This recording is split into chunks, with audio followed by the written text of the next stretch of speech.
My daughter, please help me buy food. If you can't feed yourself, why did you give birth? Vanessa, don't speak to people that way. They are poor because of their choices. These people are so lazy. They should go and work instead of begging. Nobody in Lagos ever imagined that the proudest girl in the city would one day stand in a queue for a shared bathroom before sunrise. Her name was Vanessa. She was the only daughter of Daniel and Rachel, owners of one of the biggest real estate companies in Nigeria. Their mansion stood in the wealthiest part of Lagos, surrounded by high fences, expensive cars, blooming gardens, and security guards who greeted visitors before opening the massive gates. Vanessa had never washed her own clothes. She had never cooked a meal. She had never fetched water. She had never experienced power failure, because her parents owned multiple generators and solar systems. If electricity disappeared, she barely noticed. Everything she wanted appeared before she asked. Her wardrobe looked like a luxury boutique. Every birthday was celebrated in five-star hotels. Every holiday meant traveling abroad. She grew up believing wealth made people valuable. And because of that, she looked down on everyone who had less than she did. Whenever their car stopped at traffic lights and street children stretched out their hands asking for money, Vanessa rolled up the windows immediately. These people are so lazy, she would say. They should go and work instead of begging. One afternoon, an elderly woman carrying a baby knocked gently on their car window. My daughter, please help me buy food. If you can't feed yourself, Vanessa why did you laughed. give birth? If you Vanessa, can't feed don't yourself, speak to why people did you that give way. birth? They are poor because of their The old choices. woman quietly walked away. Even Rachel looked disappointed. Vanessa, she said softly, don't speak to people that way. They're poor because of their choices, Vanessa replied confidently. Daniel remained silent. He exchanged a worried glance with his wife. Their daughter was becoming heartless. The next week at university, Vanessa's attitude was no different. Some students struggled to pay tuition. Some repeated outfits throughout the semester. Some skipped lunch because they couldn't afford food. Vanessa mocked them openly. There goes the scholarship girl. Oh look, the same shoes again. If I wore that dress twice I'd cry. Her wealthy friends laughed. The students simply ignored her. One afternoon she noticed a classmate named Clara eating only bread. Vanessa whispered loudly enough for everyone to hear. Is bread the new luxury meal? The classroom erupted in laughter. Clara quietly packed her things and left without saying a word. Even the lecturer looked disappointed. Money without kindness is poverty of the soul, he said. Vanessa rolled her eyes. She didn't care. To her, kindness was for weak people. Respect belonged only to the rich. Months passed. Daniel and Rachel watched their daughter become colder every day. One evening they invited a respected family counselor named Grace. After listening carefully, Grace smiled. You have given her everything except perspective. What should we do? Rachel asked. Grace leaned forward. Let life become her teacher. Daniel looked confused. What do you mean? Let her experience the life she laughs at. The idea sounded impossible. But the more they discussed it, the more they realized it might be the only solution.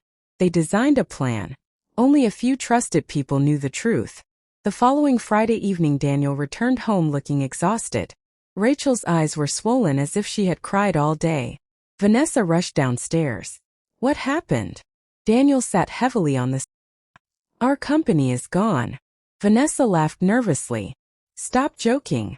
I'm serious. Our accounts were frozen. We lost our properties. The bank has taken everything. Rachel began crying. We have to leave this house tomorrow. Vanessa stared at them. No. It can't happen. It just did. She thought they were joking. Until moving trucks arrived the next morning. Luxury furniture disappeared.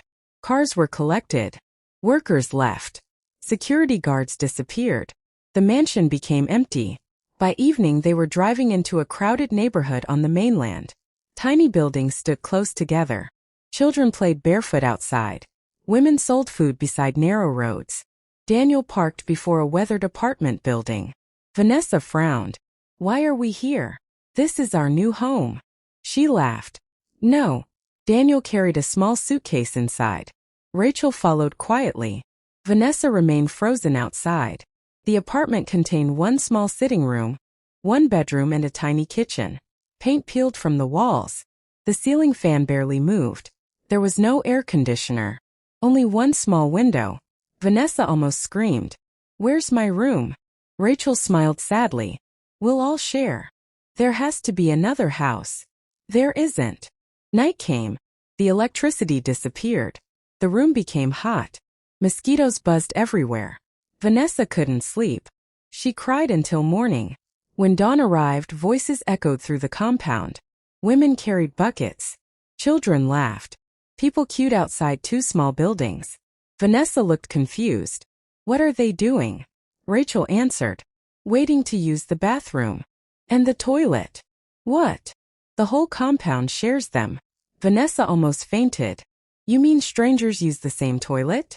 Rachel nodded. Vanessa refused immediately. "I'm not using it." "Then don't." Hours passed. She continued refusing. She barely ate. She kept holding herself. By evening her stomach hurt badly. Still she refused. "I'll wait." Rachel said nothing. Around midnight everyone seemed asleep. Vanessa quietly stood up. She looked outside. The compound was silent. "This is my chance." She tiptoed toward the shared toilet. Every sound frightened her. The wooden door creaked loudly. She hurried inside. The smell almost made her cry. "I can't believe people actually use this." But her stomach could no longer wait. She finished as quickly as possible and ran back inside before anyone saw her. She buried her face in her pillow and cried. The next morning Daniel pretended not to notice. Life continued. Soon another challenge appeared. Water. The tap worked only at certain hours. Residents lined up carrying buckets. If you arrived late, you waited. Vanessa had never waited for water in her life. She stood behind nearly 15 people. The sun was already hot. Children argued. Women chatted. Buckets filled slowly. She sighed loudly. "This is ridiculous." An elderly neighbor smiled kindly. "My daughter, everyone waits." Vanessa looked away. Eventually she carried heavy buckets home. Halfway there she dropped one. Water spilled everywhere. She burst into tears. The elderly woman helped her refill it without saying a word. Days became weeks. Vanessa began noticing things she had ignored before. Most neighbors woke before sunrise. Some worked 2 jobs. Some sold vegetables. Some washed clothes for others. Some drove commercial buses. None of them were lazy. They simply worked hard to survive. One afternoon she met Clara again. The same university classmate she had mocked. Clara lived in the compound. Vanessa froze. "You live here?" Clara smiled. "Yes. My father died years ago. My mother sells vegetables. I study hard because education is my only hope." Vanessa couldn't speak. She remembered humiliating Clara in front of everyone. I'm sorry." Clara smiled gently. "I forgave you a long time ago." Those words hurt more than anger would have. Days later heavy rain flooded the compound. Water entered several apartments. Neighbors rushed to help each other. Nobody asked who was rich. Nobody cared about status. Everyone carried buckets together. Even children helped. When Rachel slipped while carrying water, 3 women immediately rushed to support her. They expected nothing in return. That night Vanessa whispered to herself, "They have so little. Yet they share everything." For the first time in her life she questioned everything she believed. Weeks turned into months. She started greeting neighbors warmly. She played with children. She fetched water without complaining. She waited patiently in bathroom queues. Sometimes she even woke before dawn to avoid delaying others. She helped elderly residents carry groceries. She bought bread for hungry children using the little allowance Daniel gave her. She stopped judging appearances. University changed too. One afternoon she stood before the same classroom where she had mocked Clara. She faced everyone. I owe many of you an apology. I believed money made me better. I was wrong. I hurt people who never deserved it. I'm truly sorry. I was wrong. I hurt people who never deserved it. I'm truly sorry. Some students looked shocked. Others smiled. Even the lecturer nodded proudly. From that day Vanessa changed completely. Whenever classmates lacked notes, she shared hers. When someone couldn't afford lunch, she quietly paid. She never announced her generosity. She simply helped. Back in the compound, she became everyone's favorite daughter. Children waited eagerly for her to return from school. Old women blessed her daily. One evening she found a little boy crying beside the entrance. "Why are you crying?" "I'm hungry." She bought him food immediately. Watching him eat reminded her of the beggars she once insulted. She silently cried. Months later, Daniel and Rachel knew the lesson had taken root. One Sunday morning, Daniel smiled. "I think it's time." Rachel nodded. That afternoon they asked Vanessa to sit down. Daniel handed her some documents. "What are these?" "Our company papers." She looked confused. "They're back." Daniel smiled. "They never disappeared." Vanessa stared at him. "What?" Rachel held her hand. "We never lost our business. It was all planned." Vanessa couldn't believe what she was hearing. The apartment. The queues. The shared toilet. The water. "It was all real," Daniel replied. "But we chose it." Tears filled Vanessa's eyes. "You did this for me?" Rachel nodded. "We were afraid money was destroying your heart." Vanessa burst into tears. Instead of anger, she hugged both parents tightly. "Thank you. You saved me." The following week they returned to their mansion. Everything looked exactly as before. Luxury cars, beautiful gardens, bright chandeliers, soft beds, private bathrooms, unlimited electricity, running water. But Vanessa was no longer the same girl. She thanked every housekeeper. She greeted every security guard by name. She respected drivers. She appreciated cleaners. She never wasted food. Whenever traffic stopped and beggars approached the car, Vanessa rolled down the window instead of hiding behind the glass. She offered food, sometimes money, sometimes encouraging words. She remembered the little boy in the compound. She remembered the elderly woman who helped her carry water. She remembered Clara. One weekend she asked her parents, "Can we visit an orphanage?" Daniel smiled. Of course. They arrived with food, books, clothes, and school supplies. The children welcomed them with songs. Vanessa spent the whole day playing games, reading stories, and serving meals. Before leaving, she looked at Daniel. "I want to do this every month." Rachel smiled proudly. "We will." Soon they also supported shelters, community kitchens, and education programs for children from struggling families.